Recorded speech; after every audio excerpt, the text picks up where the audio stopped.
इंदिरा एकादशी व्रत कथा एवं महत्व। इंदिरा एकादशी का महत्व। सनातन धर्म में एकादशी व्रत का विशेष महत्व है।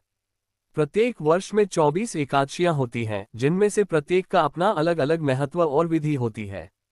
इनमें से इंदिरा एकादशी का व्रत विशेष रूप से पितरों की शांति और उनके उद्धार के लिए किया जाता है। इंदिरा एकादशी पितृपक्ष के दौरान आती है और इसे करने से पितरों को मुक्ति मिलने का विश्वास होता है। इस व्रत के माध्यम से व्यक्ति अपने पूर्वजों के लिए प्रायश्चित कर सकता है और उनकी आत्मा की शांति के लिए प्रार्थना करता है। वास्तव में इंदिरा एकादशी का व्रत पितरों के लिए मोक्ष का मार्ग खोलता है। माना जाता है कि इस दिन व्रत करने से व्यक्ति न केवल अपने पितरों की आत्माओं को शांति प्रदान करता है, बल्कि अपने जीवन के पापों का भी नाश करता है। इस व्रत के माध्यम से भगवान विष्णु की कृपा प्राप्त होती है और व्यक्ति के जीवन में सुख, शांति एवं समृद्धि का मार्ग प्रशस्त होता है।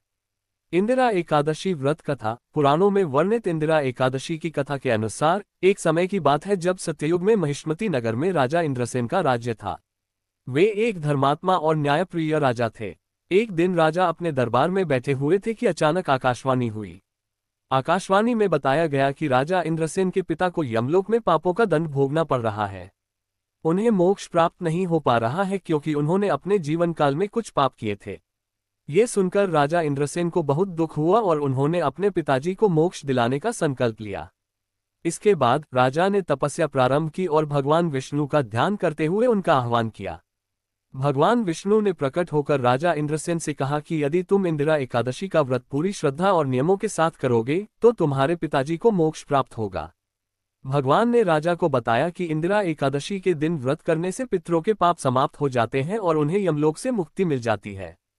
राजा इंद्रसेन ने भगवान विष्णु के निर्देशानुसार इंदिरा एकादशी का व्रत किया। उन्होंने दिन भर उपवास रखा, भगवान विष्णु की आराधना की और दान पुण्य का कार्य किया। राजा के इस श्रद्धापूर्ण व्रत के प्रभाव से उनके पिताजी को यमलोक से मुक्ति मिल गई और वे स्वर्गलोक में चले गए। राजा इंद्रसेन ने भी अपने जीवन में व्रत के प्रभाव से पुण्य अर्जित किया और अंततः स्वर्ग को प्राप्त हुए।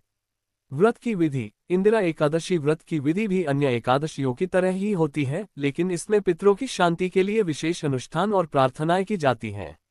व्रत करने वाले व्यक्ति को एक दिन पहले यानी दशमी तिथि की रात से ही व्रत का संकल्प लेना चाहिए। दशमी के दिन व्यक्ति को सात्विक भोजन करना चाहिए और पितरों का स्मरण करना चाहिए। इंदिरा एकादशी के दिन प्रातःकाल स्नान करके भगवान विष्णु की पूजा करनी चाहिए। व्रती को पूरे दिन निराहार रहना चाहिए और भगवान विष्णु के मंत्रों का जाप करना चाहिए। दिन भर भगवान के भजन कीर्तन करने से व्रत का फल कई गुना बढ़ जाता है। शाम के समय आरती करके पितरों की शांति के लिए प्रार्थना की जाती है। रात्रि जागरण का भी इस दिन विशेष महत्व होता है। द्वादशी तिथि को व्रत का पारण करते हुए गरीबों और ब्राह्मणों को भोजन करवाकर व्रत का समापन किया जाता है। व्रत के फल। इंदिरा एकादशी का व्रत करने से व्यक्ति को कई लाभ प्राप्त होते हैं। सबसे महत्वपूर्ण लाभ यह है कि व्रत करने वाले व्यक्ति के पितरों को मोक्ष की प्राप्ति होती है। साथ ही इस व्रत से व्यक्ति के जीवन में आई हुई कठिनाइयां और विपत्तियां समाप्त होती हैं। व्रत के प्रभाव से भगवान विष्णु की कृपा प्राप्त होती है और जीवन में सुख, समृद्धि और शांति का वास होता है। यह व्रत करने से व्यक्ति के पापों का भी नाश होता है और वह जीवन के हर क्षेत्र में सफल होता है। आध्यात्मिक दृष्टिकोण से इंदिरा एकादशी व्रत का आध्यात्मिक महत्व भी गहन होता है।